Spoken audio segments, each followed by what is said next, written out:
show the commanders who conspired, plotted, and executed this brutal act are still out there. They have not been summoned to record statements. Even if the police are not brave enough to arrest them, they have not been summoned to make statements. The ringleader, who is Mr. Boya Koth, who was actually seen in the property before that brutal attack, he has not been summoned, and as a matter of fact, I know he is not being looked for. And more importantly, P.S. Amollo. And we know now there's a lot of evidence relating to P.S. Amollo. He has equally not been summoned to record a statement, if not to answer to charges relating to the brutal attack against Senator Sosi. I have experienced such incidences where at the time of the occurrence, when there's a public outcry, people who really are not the main culprits are arrested, and then somewhere down the line, prosecution stalls, and that is the end of the matter. So we want to say, as a matter of fact, and with Senator Sosi's permission, that if the police do not arrest and prosecute the masterminds of this brutal act, we will institute private prosecution against the masterminds. Because if we leave it that way, then the situation in Kisumu, and for that matter Kenya as a whole, would continue. I welcome the very strong statements which were made by the governor of Kisumu, that Kisumu should not become a small Haiti. And the only way it can be stopped from being so is by the law enforcement agencies going after everybody involved without fear or favor. But I want to assure the public that we'll continue pressing the authorities to ensure that this incident is dealt with as it should in accordance with the law.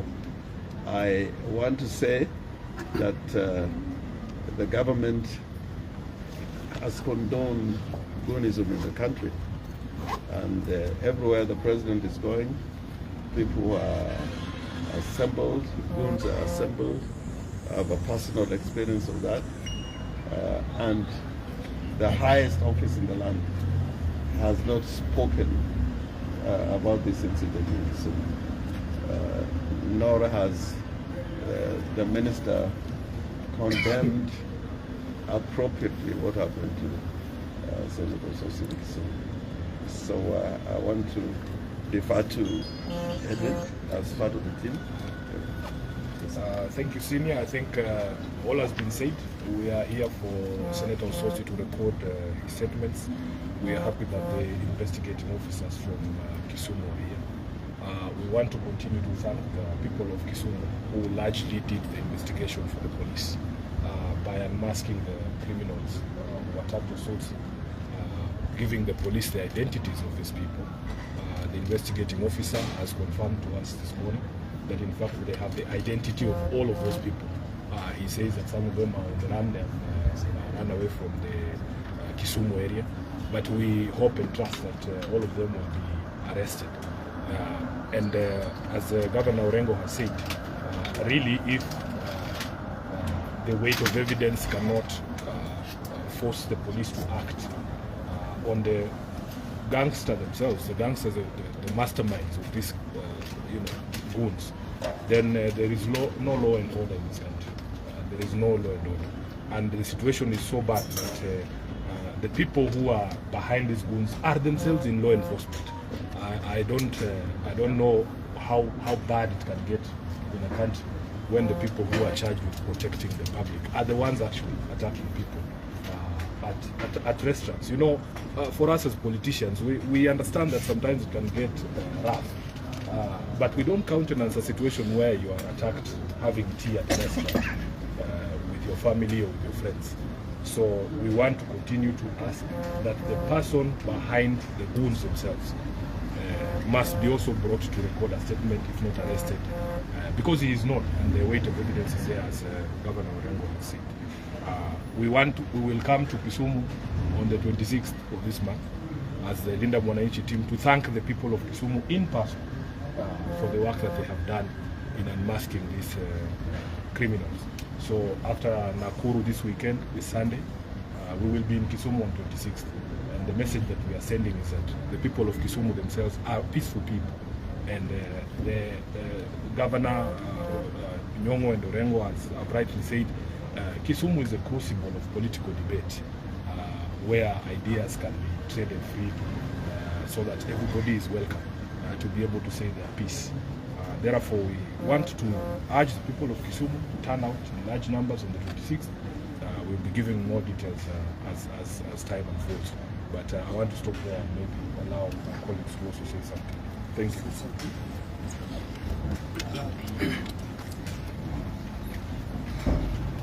Yeah, thank you very much.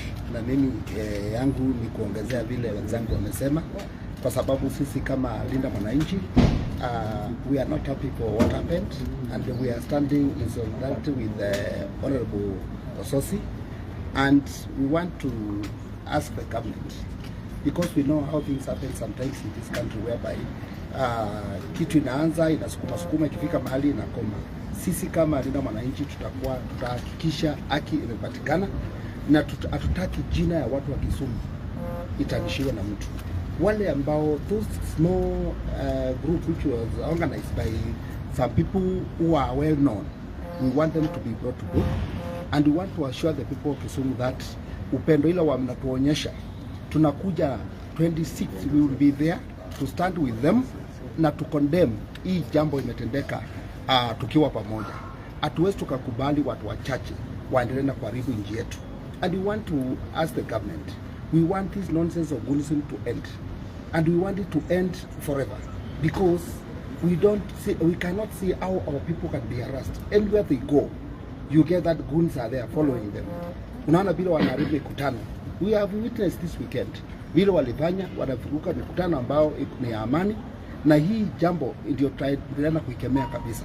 Na tutasimama na tutauliza the agencies wasimame na wajitokeze kwa wingi wakataa hii jambo, kwa sababu tukisimama pamoja kama nchi na kusema no to goonism, it will end. So this weekend tuko Nakuru, tuongee na watu wa Nakuru na tuwaambie hatutaki mambo ya goonism kwa nchi yetu. Tunauliza Wakenya wote wajitokeze na wakataa hii jambo. Asante.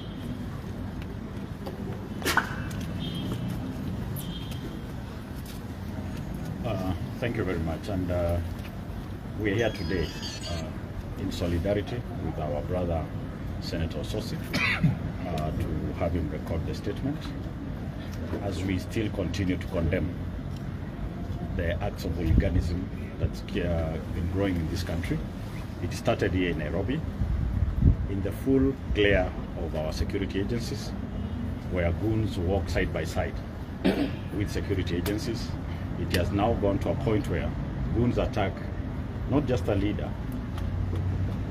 but a citizen of this country in broad daylight, and places that have CCTV cameras. That is how bold they've become. We've also seen that in the Gusii region, where young men walk around armed with sticks, chasing people on roads in broad daylight, with the security agencies watching. If we allow this to continue at this rate, this will get worse once we get into the full electioneering period next year. The government has to take action, because these are not people that they do not know. These are people they are well aware of, they provide security for. The government is supposed to protect the citizens. We need to wake up feeling free and comfortable to walk anywhere in this country. Kisumu has always been a peaceful city. It's a cosmopolitan city. There is no tribe that's not in Kisumu. Kisumu has the best people. We use that airport, and the people of Kisumu have no problem with anyone.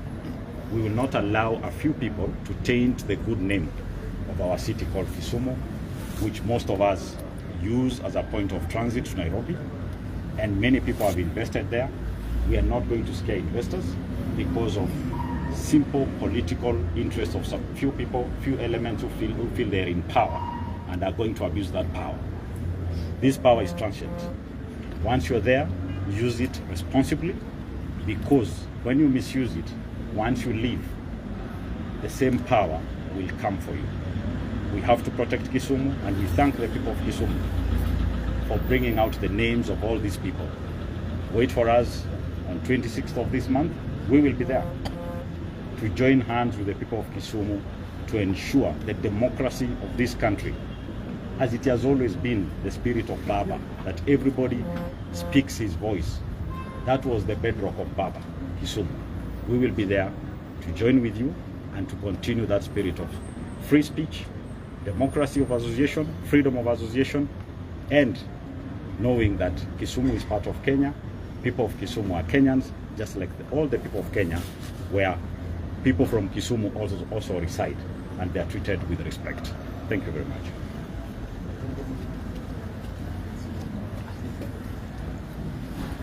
Thank you very much. We are here in solidarity with our honorable colleague, Senator Ososi. During this incident, it has become evident that Kenyans do not tolerate injustice. An injustice to one of us is an injustice to all of us. Throughout this period, we have seen Kenyans from all walks of life not only condemning this incident, but also wishing Senator Ososi well, and condemning in the strongest terms possible this particular, culture of impunity and culture of hooliganism that is slowly creeping into our fabric. We are here to encourage Ososi, because this experience did not go very well with him and his family.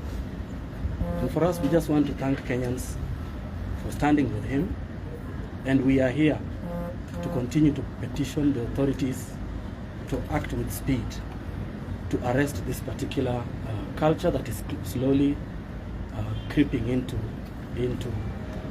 the ordinary lives of Kenyans. And we want to just talk to the Kisumu people, tell them we love them. Linda Mwananchi will be coming to your town. We just want you to come in very large numbers and just show the country that we are able to do politics devoid of, violence. We want to do politics that will be based on a competition of ideas. This weekend we are going to Nakuru, and we also want to appeal to the people of Nakuru to come and stand with Linda Mwananchi. We want to use that platform to, in the strongest terms possible, condemn what happened to our colleague. And we want to ask the government to stop backpedaling, to stop shielding hooliganism. We don't want Kenya to go the Haiti way. We know that the elections coming up in 2027 are high-stakes elections, but the Constitution allows us to be able to compete on ideas, not to compete with daggers and knives drawn. We want a competition in which Kenyans will be given an opportunity to examine the political divides and be able to make a sensible decision around how we want to move our country forward. Thank you very much. Yes, let me just emphasize a point here, colleagues, and let me make it very clear. Some of our colleagues have tried to turn this into some kind of animosity between the Luhya community and the Luo community. We want to make it exactly clear that the attack against Senator Ososi was an individual criminal act It was not in any way perpetrated by any single community against any other. We want to take this opportunity on behalf of the people of Luhya land to assure our Luo brothers that we have lived together, we have intermarried, we are one same thing. So no amount of propaganda, no amount of political posturing is going to draw a wedge between us and the people of Luo Nyanza. We want to take this opportunity to condemn our colleague Honorable Kaluma for his such insidious remarks that he has been peddling all over. As a leader, you need to go to be beyond, you cannot stoop that low. We want to condemn and ask him, be a Kenyan. At one time, Luos are part and parcel of Kenyans. You cannot try to isolate the entire community from the rest of the country. We just ask the government to move with speed, destroy the command structure of all the goons, be they in Mombasa, be they in Kisumu, wherever they can be detected.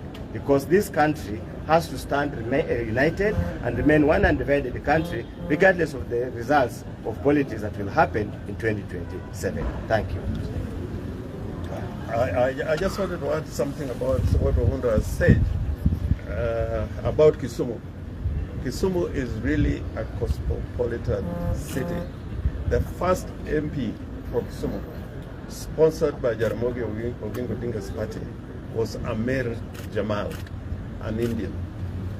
And we have had an Indian mayor who is now a member of parliament, Shakil Shabil.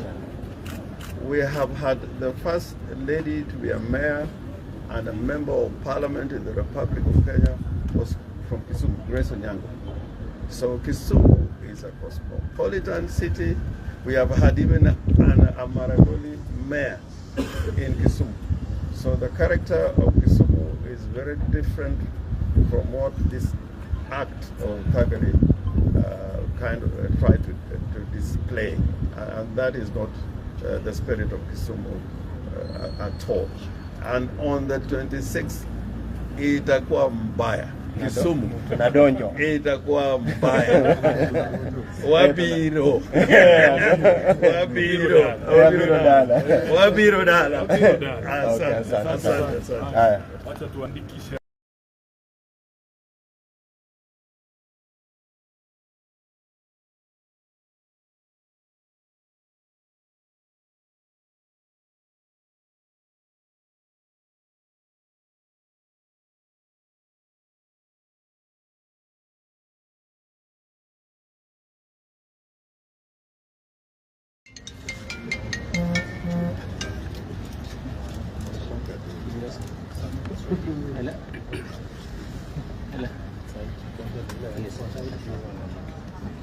Ahana na kuko